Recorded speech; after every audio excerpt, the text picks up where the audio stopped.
President Prabowo declares that up to 80% of tin from Bangka Belitung has been smuggled. He's ordered a sweeping crackdown on illegal mines to shut down smuggling routes. A resolution at the palace, the press presidential of a CNN Indonesia report, have been restored after a public outcry, with the presidential press bureau issue as a formal apology. A major healthcare overhaul in North Sumatra, starting in October. Residents can receive free medical treatment using only their ID card under a new universal health coverage program.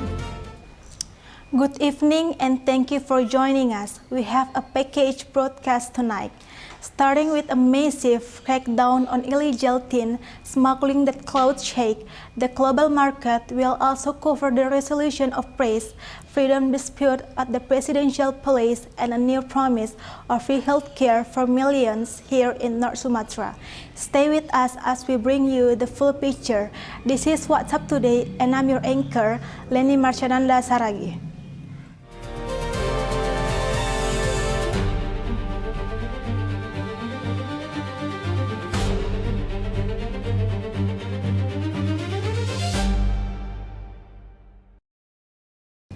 We begin with a story that has major implications for one of Indonesia's most valuable commodities. President Prabowo Subianto has made a startling claim that nearly 80% of the nation's tin has been illegally smuggled out of the country. Now, he has ordered a massive joint operation to shut down smugglers down for good. We'll break down what this crackdown entails and what it means for the industry.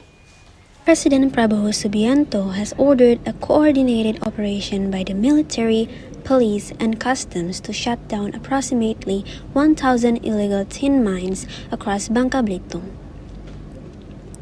Speaking on Monday, the president stated that around 80% of Indonesia's tin has been systematically stolen and smuggled overseas. He has vowed to shut the routes used by illegal operators to move the ore off the islands. The crackdowns runs parallel to an ongoing investigation by prosecutors into illegal mining activities within the concessions of state miner PT Timah. That probe has already resulted in charges against several smelters and executives. For its part, PT Timah says the new enforcement will help normalize the market as it works to meet its 2025 production targets, which have been hampered by illegal competition. The government has also signaled that this crackdown on unlicensed mining is not limited to tin and will extend to operations in forest areas nationwide. From Jakarta, the Media Publikasi News team reports for What's Up Today. Here's why this matters. Tin is a critical component in everything from smartphones to electronics. Indonesia is a top global supplier and Bangka Belitung is the heart of the industry. If the president's 80% figure is accurate, the loss in state revenue is immense. The government strategy is two-pronged: close the illegal mines on the ground and cut off the smuggling routes by sea. For customers, this could eventually impact the price of electronics, but the immediate cost in environment first, market stability second. The goal is clear: stop the smuggling and reclaim state revenue. The real test will be whether test inspections and processations continue long after the initial headlines have failed. We will keep tracking this story. Next, an update on the press freedom dispute. We've been following. The presidential palace has revised its decision and restored the press accreditation of a CNN Indonesia reporter. The move comes after the press council intervened. A public criticism grew over the weekend and have details on the apology and why this is being called a critical test for media access. The Presidential Press Bureau has formally apologized and returned a palace-specific reporting ID to CNN Indonesia's Diana Valencia. Her credentials were seized on Saturday night after she questioned President Prabowo about the free meal program. Officials clarified that the item taken was an Istana-only access badge, not the journalist's professional press card, and stated the incident will not be repeated. The reversal followed a public statement from Indonesia's press council urging the palace to protect press freedom as guaranteed by law. In a meeting with the press bureau witnessed by council representatives, CNN Indonesia confirmed that reporters' access has been fully restored. The incident had drawn international attention, particularly as it highlighted Indonesia's recent slip in the World Press Freedom Index. From Jakarta, the Media Publikasi News team reports for WhatsApp Today. Let's break down the mechanism here. Major government venues often issue their own special access card in addition to a journalist standard press ID. While revoking the place badge doesn't cancel a reporter professional credential and effectively blocks them from doing their job on that specific beat. The Press Council role was to mediate and remind all parties that asking two questions is a core part of journalism. With the apology issue and access return that focus how to shift to ensuring that it becomes a learning moment. The press passes back and the apology is on the record. The standard has been reinforced. Scrutiny is not an ovens. We'll be watching to see how this holds up in practice at future presidential events. Now, to an unexpected move, the financial sector attention Indonesia's new finance minister Purbayayudi Sadewa paid a surprise visit to the headquarters of state-owned bank BNI. Walking into a board of direction meeting, he started proposed to check on how government funds are being used to stimulate the economy. Finance Minister Purbayayudi Sadewa made an unannounced visit to BNI's Jakarta headquarters on Monday, briefly joining a board meeting to see how they work. According to reports, the minister was specifically inquiring about the use of a 200 trillion rupiah government fund that was distributed to state lenders to boost lending. The visit comes amid market chatter about deposit rates and the pace of credit expansion. Since taking office in a cabinet reshuffle earlier this month, Purbaya has signaled increased scrutiny on how government policies translate into real-world banking activity. He is pushing for more credit to be extended to productive sectors while managing risk. BNI has not issued a formal statement on the visit. From Jakarta, the Media Publikasi News team reports for WhatsApp Today. When a finance minister makes a surprise spot check on a major bank, he's sending a clear message. Put the money to work. The government has provided liquidity to state banks, and now it wants to see the capital flowing into the real economy as loans that can create jobs. If banks hold onto the cash growth can also, this fees puts pressure on BNI and other state lenders to accelerate their loan distributions. While a spot check won't change a bank's balance sheet overnight, it certainly set a tone. We will be tracking lending data from BNI and other state banks to see if this visit leads to a measurable increase in credit growth. Still to come on WhatsApp Today, a money laundering case involving a retired civil servant head to trial, plus a dispute over license plates held up tension between North Sumatra and Aceh. Stay with us.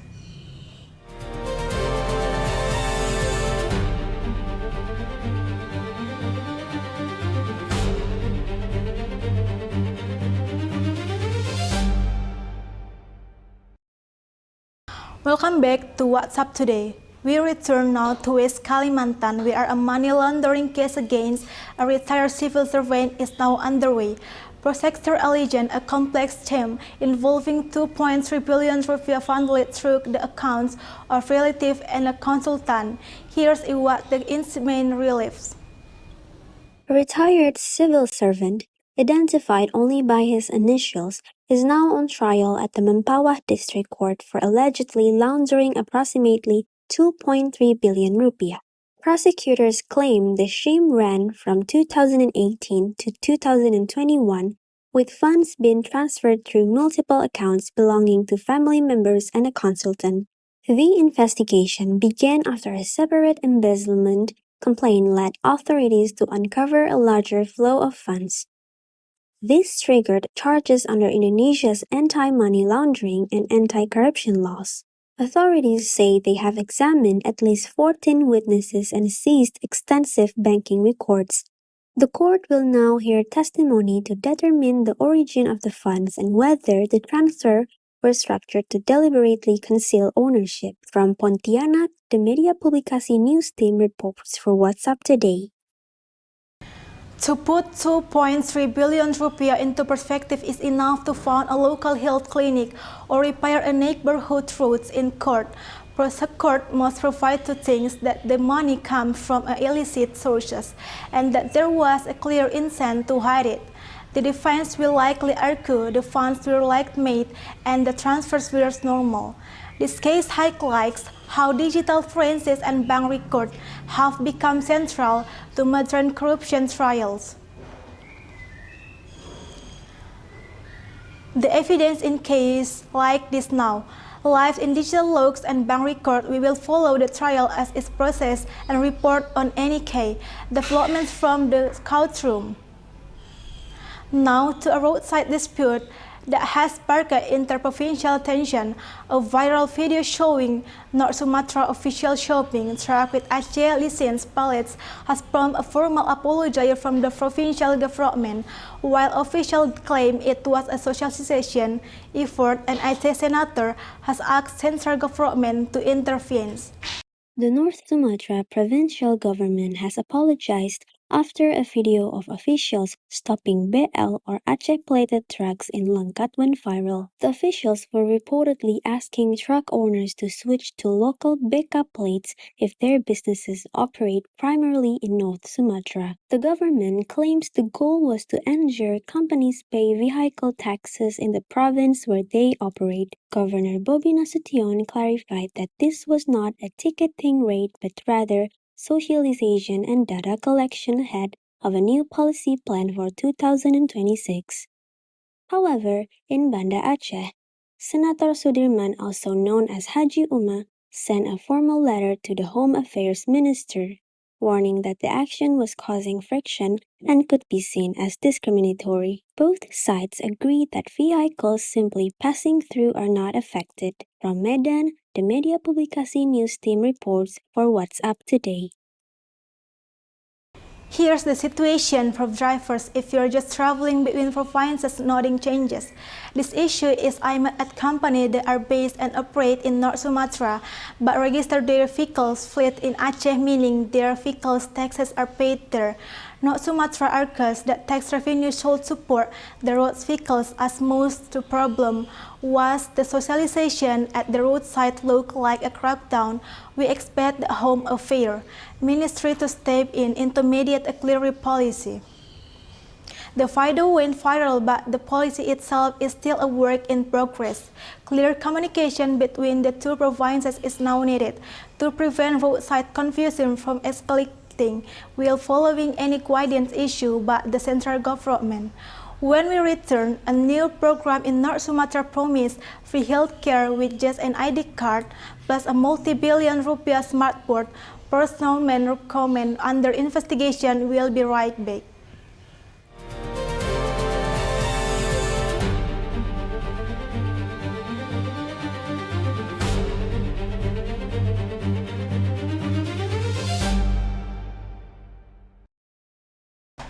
You are back with What's Up Today. We have major news for residents of North Sumatra. Starting October 1st, the provincial government say you will be able to receive medical treatment at hospital and clinics simply by showing your national ID card or KTP. This is part of a new universal health coverage initiative. We'll explain how it works. North Sumatra government has announced that it has achieved universal health coverage priority status, allowing the launch of its Probis Sumut Berkah program. Starting October 1, residents can access healthcare services using only their KTP. The governor has instructed all participating facilities not to turn away patients. According to officials, 172 hospitals, 619 community health centers, and 510 clinics have signed on the program. At registration, patients will present their KTP and their data will be verified in the National BPJS Kesehatan system. The program also allows students and workers from North Sumatra who are temporarily living in other provinces to access care at BPJS partner facilities nationwide using their Sumut ID. From Medan, the Media Publikasi News team reports for What's Up Today. Here's what you need to know when you go for treatment. Bring your KTP. The registration desk will use it to look up your information in the system. If a hospital is full, they are required to help you find a referral to another facility in the network. The key instruction from the government is the administrative issue should know to prevent anyone from receiving care. It's also a good idea to have a photo of your family card on your phone as a backup. The success of a policy like this is determined at the front desk. We will be visiting hospitals across the region next week to see how the KTP-only system is working in practice on day one.